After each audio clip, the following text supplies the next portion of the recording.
You're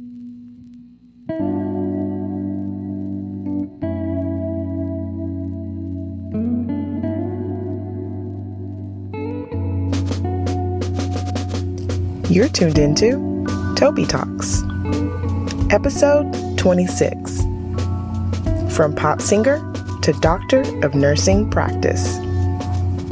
You've probably heard me go on this rant before, but you're going to hear it again. Why is it that we have to be in a box when it comes to nursing? Why do we kind of have to stay in our lines and not kind of bleed outside the normal range of what we do? You know, why couldn't I just be a nurse and a real estate agent? Or a nurse and an entrepreneur? Or how about a nurse and a pop singer? Right? Like, the opportunities out there are just vast for us as nurses, but that's if we take ourselves outside that box of just being a nurse. Because by just being a nurse, you can lose that opportunity of being the person who's supposed to bring the new, biggest idea and innovation to healthcare because you're staying in your lines. And I didn't know that. You know, it took me a while to think like, I don't want to be just a nurse. My guest today, Christine, is not just a nurse. I mean, this woman is out there advocating for women's health. She is a pop singer. And on top of that, she is a professor. Hello, glory. I finally got a professor on the podcast, y'all. And she is sharing so many gems on how and why she went into the Doctor of Nursing practice, what she uses her degree for, and how she truly is impacting the generation of nurses coming up. I'm so excited. I cannot wait. Let's go ahead and hop into this conversation. Let me just go ahead and hop into this conversation because I am so excited just to hear from you. And I really want to know, how did you even fall into nursing? Like, how did nursing come about as something that you wanted to go in? You're not even going to believe this. It was a suggestion from my girlfriend. We were having breakfast one day, and I actually graduated with a bachelor's in criminology, law, and society. What? Yeah, I wanted to go to law school, and I got a minor in business because they were starting a business school, not yet a major, and I had extra time. And then realized I actually didn't do any of that. I ended up being a singer and traveled the world for a good 10 plus years. And I was wow. But I was gone every holiday and I was gone every weekend. And I was having breakfast with my girlfriend, who's a marriage family therapist. She's like one of my best friends. And she had a serious talk with me and was like, you can do more. And I was like, what am I going to do? And she was like, well, you could be a nurse and you could still work 3 days a week and you could still sing. And you wear a uniform. You don't have to worry about what you're going to wear. So that was the selling pitch was, don't worry about what you're going to wear and you could still sing. So that actually kind of transitioned me into okay, I have to take my prerequisites. I had never taken a science class in my life. Everything that I never took as a criminology major, I had to take. And I did it all in 1 year because I just wanted it. Yeah. Girl, I think this is probably the first story that I've heard as someone falling into nursing that was like, oh, it was a conversation and I was doing this already and now I'm here. That's awesome because that's the reality of it. Not every time there comes with this heartwarming, oh, my grandmother was dying at the bedside and I held her hand and I told her, I'm going to be a nurse, Mom. Don't leave me. You know what I mean? That those extra dramatic stories. Yeah, no, I mean, I had that too. I definitely had family experiences. My dad had a brain aneurysm rupture when I was in 4th grade. So I know how it feels to have an ill parent, but that definitely, shockingly didn't push me to go into the medical field at all. But it does help me now to have more empathy. Yeah. Dang, that's really good. So when you decide to go into nursing, how long did it take you before you decided that you wanted to pursue Doctor of Nursing practice? It took me a while. I had friends. I was a new graduate nurse in the ER at Hoag in Newport Beach. And I want to say maybe 2 or 3 years in, my friends were all applying. And I was I wasn't really ready. I think I was still singing. That's why I was still preoccupied with singing. And I was like, no, I don't want to. And then when everyone finished, I was a little bit late. So I would say I was probably a nurse for, 2010. 5 years before I decided. It's not as quick as it is now. There wasn't as many avenues, like not as many accelerated programs when I did it.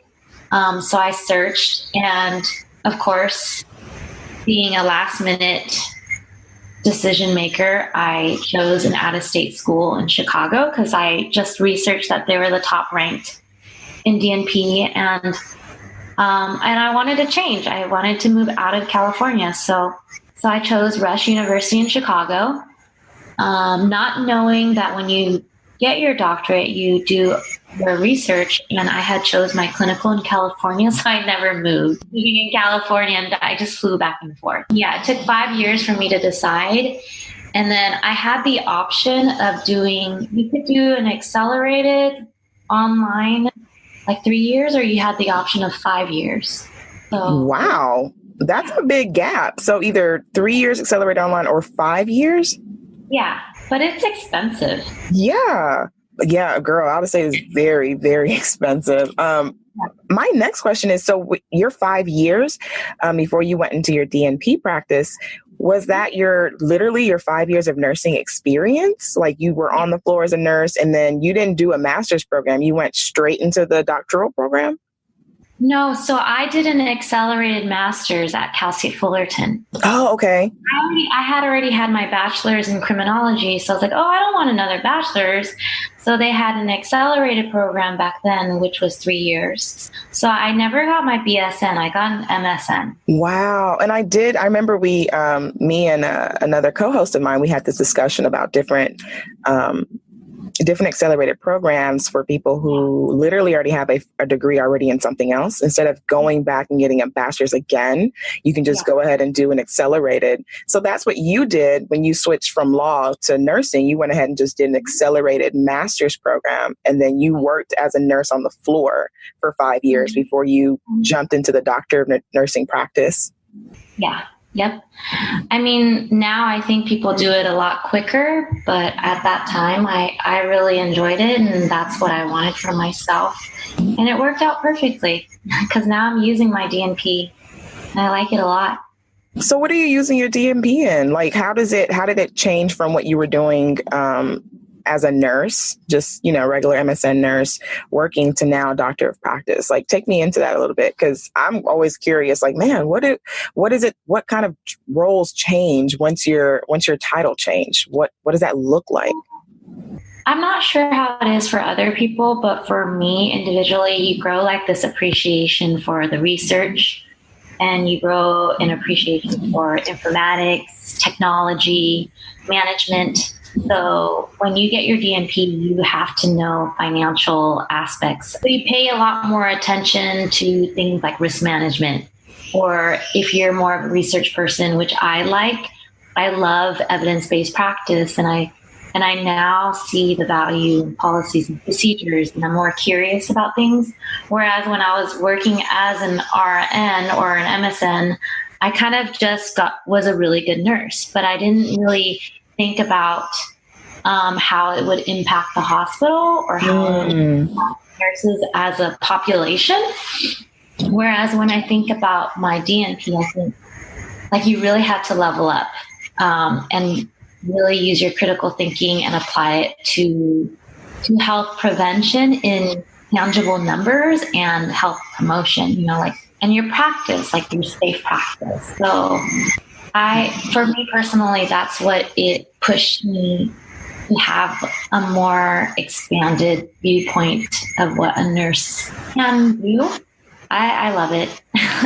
Girl, I like the fact that you said it leveled you up. I think that's a really good way of wrapping up what the doctor of nursing practice does. Like you said, it's not just, you're at the bedside, you're being an amazing nurse, but you really don't get the in-depth behind the scenes of how the hospital's running, informatics, risk management. Girl, you said level up. That is such a good way to think about it. Like, man.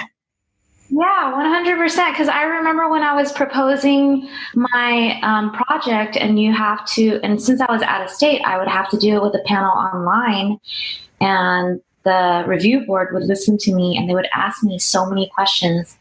And if it wasn't a good project or proposal, you'd have to go back and revise it and propose it again. So it was approved. So it wasn't like easy. Not to say nursing school is easy, because nursing school is terribly hard. You're disrespectfully hard. Right.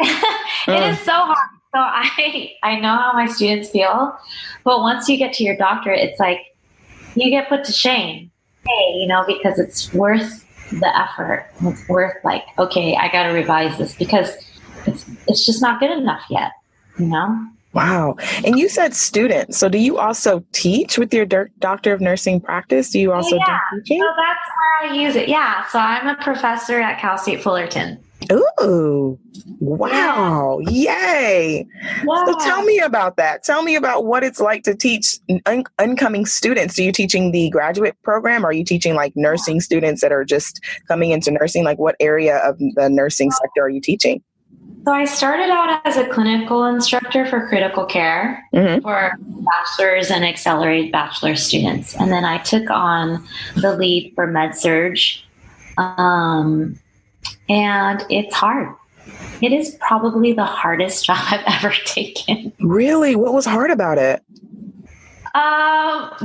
You learn how to deal with people, from their needs to their emotions to their intellect, time management, everything, their safety, the safety of future patients. Because I think beyond the 3 hours I get with them in lecture, I think, okay, when they walk into the hospital, are they going to do something that's not safe because I had mentioned something in class in a certain way that wasn't clear? Oh, wow.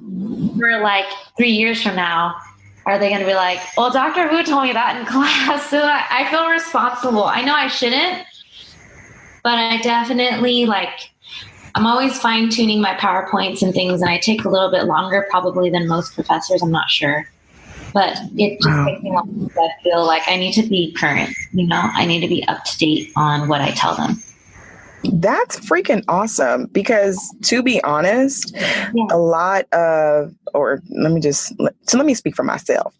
When I was in nursing school, I felt like a lot of the professors were older and disconnected from the new changes in healthcare, especially when it comes to technology and different kind of softwares and even social media, and learning to use that as an engagement tool for us. So I want to know, do you use the fact that you said you keep up to date? Does that also tie into the different changes in healthcare, using technology, also, using your social media as a platform to continue to provide information, or how are you integrating that in your classroom setting?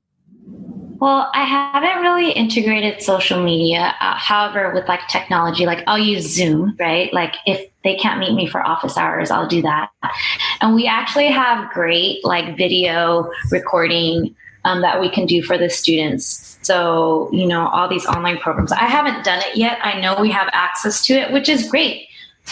It's great to have that, because what I would love to do is just build a port for the students to access. Yeah. Even if they're not in my class anymore, if they remember, they've graduated and they need access to something, there's Google Drive, all of that, where they can come back and they can access things that I've created for them. I'm still working on all of that. And as for video content, I'm considering it, but I have to be cautious about, school policies. Yeah. In the end, it's always that. I don't mind if my students see me on social media. I'm a nurse and a human being, Yeah. So I have nothing to hide. I'm very transparent. But I do want the best for my students always. So I do hold myself accountable for being a good role model in the best way that I can. I don't tell them directly, but if they happen to come across me, obviously I don't announce it, because their class is more important. And that's really good, because honestly, we don't really see a lot of our professors or those that teach us living this everyday life. It almost seems like it's in class. They're teaching us, and they're making it seem like nursing is do or die, the most hardest thing ever. They're even making it harder for us to learn. So then we always think that they're just these perfect people, and we don't see what their life is outside of social media. We don't even think they have a social being in their body because they just seem so older and disconnected. So I'm really impressed by the fact that you are so transparent. You are on social media. And granted, you don't have to push it to your students and stuff, but the fact that you are on there to show that you are a DMP, you are teaching, you are engaged in the healthcare sector, and you're still living your best life, girl. I love that. I love that. I love my students. It's a challenge. Like I said, it's probably the hardest job I've ever had, but it teaches me so much and it's so much fun.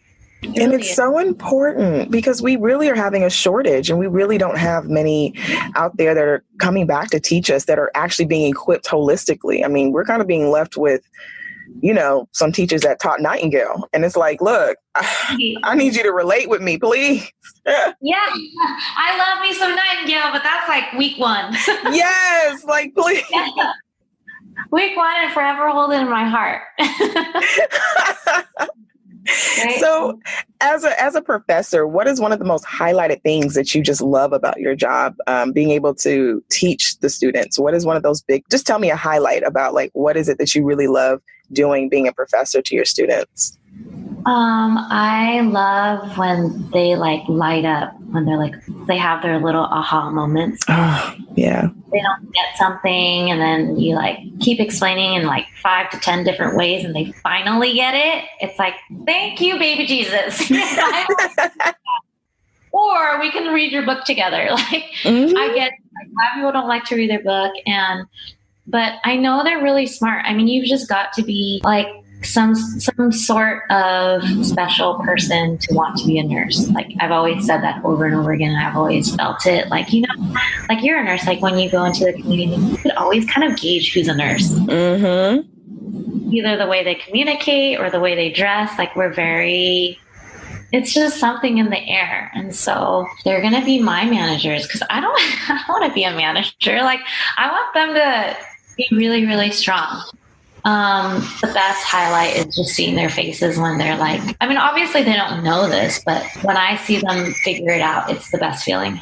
Yay. And that's the best feeling for a student, to know that their professor is able to communicate with them, to be able to understand, because learning nursing is like a whole nother world. It truly is. It breaks down the way you used to study, the way you used to prepare, and being able to have someone to teach you to understand it, where you're not just having to go home and like read 500 chapters to even get the answers right on the test. I think it goes beyond test. It goes really, truly understanding what you're doing that's going to benefit the patient, that's going to improve healthcare. You know what I mean?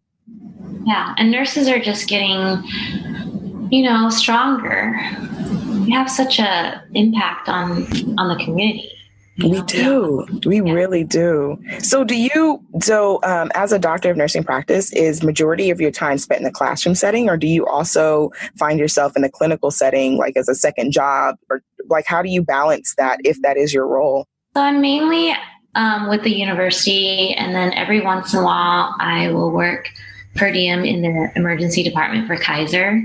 I made kind of a big decision last year, was it a year and a half ago, to quit working full time. I've always had a passion to empower women. Mm-hmm. So I called BAMP. It's like a women's platform to eradicate any way of lifestyle that makes a woman feel less beautiful or not authentic. And I've always wanted women to feel more self-made and fierce. And it's kind of something that I'm starting. So I'm starting to host events. So I'm taking a risk on myself. Yeah.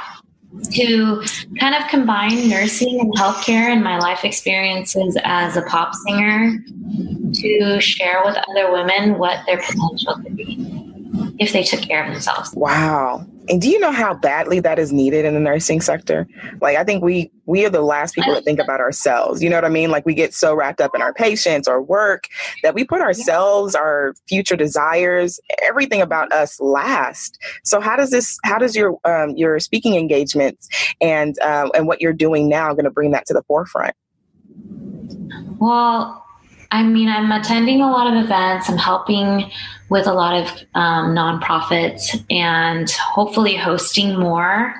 I think the more women that I reach out to and give them an opportunity to see what they could do if they took care of themselves mentally,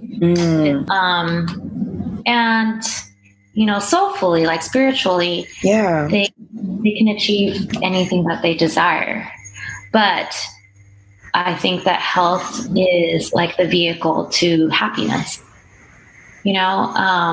Lucky for us, background education, right? So you and I can talk about homeostasis. We could talk about the cardiac system. We could talk about our kidneys and our liver. Whereas lay people just kind of understand the baseline, but they're not going to think to the extent of like antibiotics and like to them, it's like, oh, I have a fever and I'm just going to not take anything so the doctor knows I'm sick. I wasn't faking it, Whereas a nurse would be like, no, go take some Tylenol. And come see us. We believe you. We believe that you're sick. Just don't delay your care. And so I feel like that applies with life. Like, don't delay taking care of your health and postpone everything that you want in your life because you're not ready. And that's the lifestyle that I have, is I take care of my body and my mind, and I know that it helps me be more productive. And in return, I help more people. That is awesome. Like, you have no idea how we need more people like you. Like, I'm not even kidding. And the fact that you're using this as a platform to share more with nurses and with people is so needed. It really, really is, especially empowering women to know that they can live this balanced lifestyle, have a career, do what your heart truly desires, but looking at it holistically, not just looking at it as, just this aspect in your life and this aspect in your life, but holistically taking a standpoint on your life as a whole. How did you get to that point where you realize that, this is what I want to do. This is how I want to impact women. This is how I want to impact the healthcare. Like, was it a life-changing moment for you, or is it just something that this is working for me? Because I'm still trying to figure it out. Just naturally, people would ask me, because I have my singing stuff, right? So people would always ask me, oh, how do you take such cute pictures? Or why are you such a pretty model? Or da-da-da. And it was like, I never saw myself as a model. If anything, being a singer and being on stage made me feel like a zoo animal. Like, I was just an object that people happen to have a voice, but not really, And I had to do the work. Like, I actually went and got a Tantra coach that trained me for 6 months to be Tantra certified. And she taught me how to meditate. She taught me what the value of being feminine was. Wow. Because even internally, I look feminine. Like, internally, I was just like, I don't even get it. Like, I don't feel good. So I did the work and just noticed that my relationships, they were not, they were just not solid because I wasn't solid. Decisions that I was making, and I was just hiding behind things that looked small and easy, because I was raised to be very humble, but you can be humble and still do big things. Ooh, I know that's right. Say that again. Say that again for the people in the back.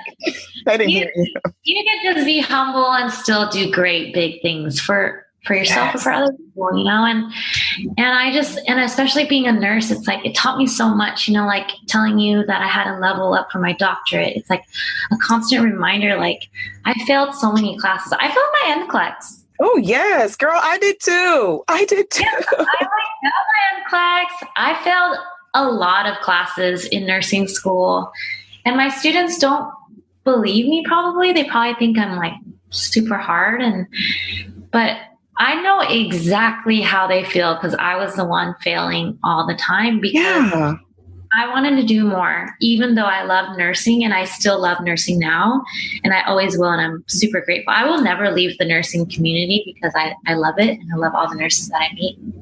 But as a woman, I just feel like if you love something, you just got to do it, and not play small. Recognize that there are a lot of elements to being a woman that need to be recognized. And that is 100% true. And I think sometimes we only look at one aspect of being a woman, whether it's our physical or, whether it's, working hard and feeling equal at the workplace. But there's so many different elements that composes us as women that, sometimes I think we neglect to touch all those areas, and we only touch one part that's, probably big in the limelight or big on social media or big as a conversation, but not the holistic aspect of a woman. And I'm really so happy that you really shared the fact that you failed. Like, I get excited when people tell me they failed, because it's like, you're normal. You're a human being. Yeah. I failed a lot. I failed my NCLEX. It's relatable. It happens, and you didn't stop. You can continue to pursue where you are now, and that is so important. Yep. Yeah, I failed, and then I think I took Kaplan, and then I retook it. And me too. We're soul sisters. We're practically soul sisters at this point. For sure. I'm so excited, but girl, it gives me chills, because when I especially for me, when I was a nursing student and I had failed my class, I had to retake it. And when I failed the NCLEX and had to retake it, I didn't see anyone else sharing that they had failed. So I always would think man, I'm just so slow. I'm so dumb. I can't learn like everybody else learns. I have to always go through it the hard way. And now, to the point where I'm been in my nursing career for a while now, and it's so empowering to tell people that, yeah, I failed, because I've already made it, and I'm letting you know that even if you fail does not mean that's the end of the road. You still can continue to level up and get there, It's a choice. Some people get stuck, I feel like, Yeah. It's so true. It's so sad to see. We already see sick patients, and that's in the hospital. And then when you see people outside of the hospital choosing to be stagnant, it's heartbreaking to me. It is. And we really need more nurses in our field.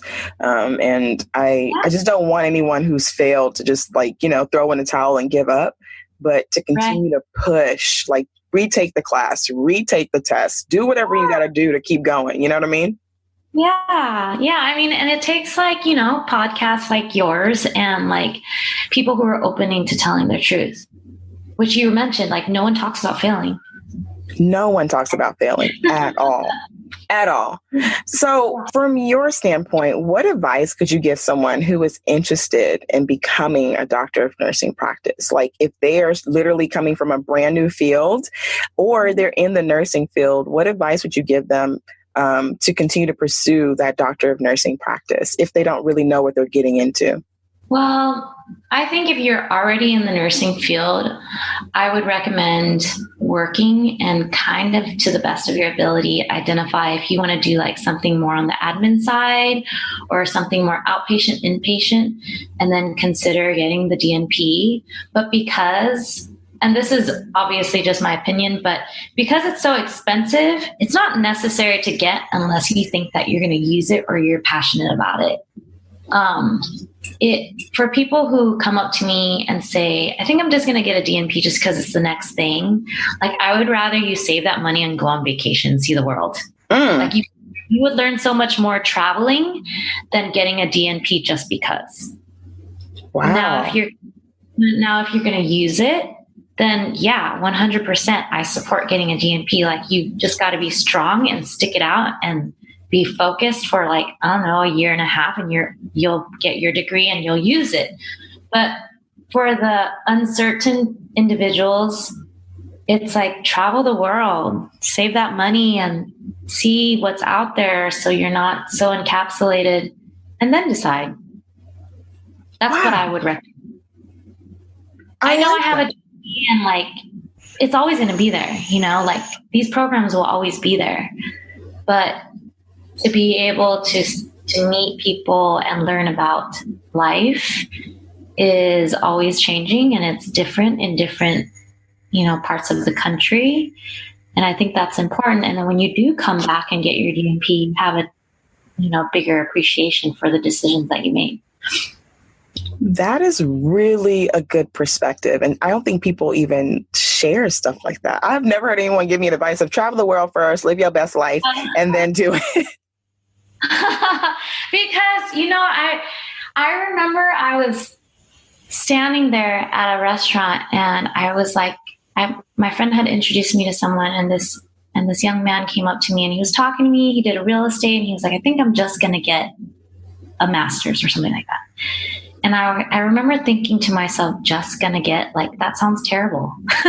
Like, wow. Why would you? Right? It just sounds like you're settling. Like, why would you just want to get like a doctor? Why would you just want to get a master's? Like, it should be like, I desire to have a doctorate, or I desire to have my master's and do this. And if it's not, then go do something else. Like, it's not the end of the world. You know? Right? Yeah. And sometimes I think sometimes culture plays a role in that too. Because, I'm Nigerian, and having degrees and going up next is like the goal. Like, okay, you're a nurse, go be an NP. Okay, now you're an NP, go be a DNP. It's almost like you're trying to please culture, please family, and you really don't understand if is this what you really want to do, and what impact are you bringing into the field if this is truly what you want to do. Yeah. I don't know if you've gone through that, but girl, I know in my culture, having degrees and having titles sometimes is a better thing than truly understanding if you want to do this and if you love to do it. Yeah, and some people don't love what they do, and that's human nature, but like, if you can help it, like, why not? If I can mentor nursing students, that's what I would tell them. Like, what is your rush? Right? Yeah, you're medicine changes. Everyone is searching things online. Patients are more self-sufficient. Nurses are getting smarter. Technology is better, more advanced. Even education is changing. The way that we teach in classrooms is changing. So, what is the rush? Like, the textbooks and the research don't really get printed until like 3 to 5 years later. Wow. It's constant, and you have to be aware of that. But it's no use if you're not passionate about it. That's so true. I'm glad that you're even sharing that the research takes forever to get published. It's not like your name is going to be in it tomorrow and you're famous, like, are you going into it for the right reasons? Right. And I can only say this now because I really, really love my job now. And it took since I've been a nurse since 2010. So 8 years for me to figure that out. I loved it before. I've always loved it, but I really, really love it now. That's so good. So that's why, congratulations to everyone with the accelerated programs. Like, I think that's a great opportunity. I would like to see more people utilize it with like conviction, like, yes, go get your bachelor's, work, get your DNP right away, and please, please, please use it. Right. Please use it. Please teach. We need more teachers. Hello. We need more professors like you. Yeah. It's so much fun. It's so much fun. We need it.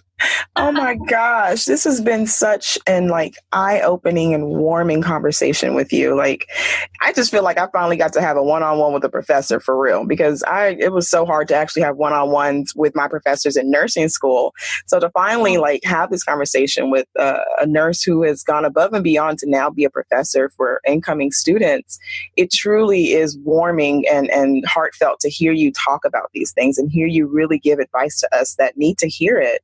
So I just, as we start to wrap up this conversation, what advice would you give to your nursing students or any nursing student out there that is truly going through the motions? You remember how nursing school was so hard, girl, all the tests, all the exams, and you're still dealing with life. Life doesn't stop. What advice could you help give them to keep them encouraged and inspired to keep pushing through? And then also for my nurses that are on the nursing unit that are ready to give up their license, that are burnt out, that are tired, what kind of advice can you give them to keep going? Well, for the students, I say have an accountability partner. Like, find someone that you study well with, study similarly to, and have similar interests on your time off. And I would buddy up with that person. I found that my students that had similar study styles and the way they communicated ended up improving in their test scores because they continued to pick those people to study with. Now, other students who, say, for example, are more visual and can't necessarily explain the pathophysiology of something. They're not very verbal. They need to stick together. Whereas the ones that like to talk about it need to stick together, or else the ones that need to write things will trail behind because they're hanging out with students that excel in a different way. That would be my suggestion for students in nursing school that feel like they're super struggling. Like, you don't have to do it alone. You have a class of like 40. There has to be one person that is at your level of study, you know? Yeah. And as for the nurses that are burnt out, like, go on vacation. Like, go on vacation, spend a day with your family. I'm guilty of it. I honestly do not go on vacation unless it's a conference or something. And I'm actually considering this December maybe going on a vacation. But take breaks. Like, I value nurses, even the ones that have been nurses for 20, 30 years. And I understand why we're burnt out, because nursing is a selfless position to be in. Yeah. And I remember a physician telling me one day when I was getting all worked up because a patient was yelling at me, he said, why do you take it so seriously? So yeah, I don't know why I'm so pissed. And so that would be my advice to experienced nurses is, like, try not to take it personal because you're doing a great job. That's why you've been a nurse for this long. And 2, just do something to take care of yourself. Like, if it means going to get some ice cream, or, you know, going to yoga, or going on a camping trip or a road trip, like, make the effort to do that. The effort is so worth it. So worth it. And then you come back refreshed. I hope you've enjoyed today's podcast episode. There were so many gems dropped. But let's be honest, who got time to replay, pause, and write down all that information shared? Shoo, I know I don't. But don't worry, I got you. Download TobiTalks app on Google Play for nursing resources, definitions, and so much more that were mentioned on today's episode. TobiTalk app features show notes that timelines the conversation and lets you click directly to the resource or definition. And it even lets you bookmark the gem for later. Listen, we're too busy learning how to save lives, or even saving lives as nurses, to deal with a replay button. TobiTalk app is your one-stop shop for podcast episodes and show notes. For more on TobiTalks, like the blogs and videos, go to my website at www.tobitalks.com. And you know I love to hear from you guys, so feel free to slide into my DMs on IG or Facebook and hit me up through email. That's tobitalks@tobitalks.com. Again, that's tobitalks@tobitalks.com. Till next time, I'll be talking to you soon.